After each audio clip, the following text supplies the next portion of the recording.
نحمدہ ونصلی علی رسولہ الکریم۔ ایک صاحب کا سوال ہے کہ محرم کو محرم الحرام کیوں کہتے ہیں؟ تو اس کے جواب میں عرض ہے کہ محرم کے مہینے کو محرم اس کی تعظیم کی وجہ سے کہتے ہیں۔ لفظ حرام یہ حرمت سے ہے، اس کے معنی ہے قابل احترام، اور محرم الحرام کے معنی ہے محرم کا مہینہ جو قابل احترام ہے، جیسا کہ مسجد حرام کے معنی ہے وہ مسجد جو قابل احترام اور عظمت والی ہے۔ کبھی کبھی کسی چیز کی ممانعت اور حرمت اس کی عظمت کی وجہ سے ہوتی ہے۔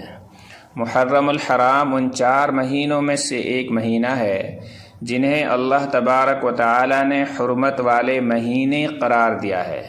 وہ 4 مہینے مشہور ہیں جن کے نام ہیں ذوالقعدہ، ذوالحجہ، محرم الحرام اور رجب۔ ان مہینوں کو حرمت والا اس لیے کہتے ہیں کہ ان میں ہر ایسے کام سے جو فتنہ، فساد، قتل، غارت اور امن اور سکون کی خرابی کا باعث ہو، خصوصیت کے ساتھ منع فرمایا گیا ہے۔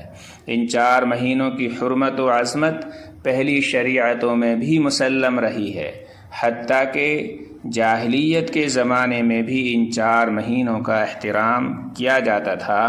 اسی وجہ سے اس مہینے کو محرم الحرام کہتے ہیں، کیونکہ یہ مہینہ ان مہینوں میں سے ایک مہینہ ہے جن کی حرمت و عظمت ہمیشہ سے مسلم رہی ہے۔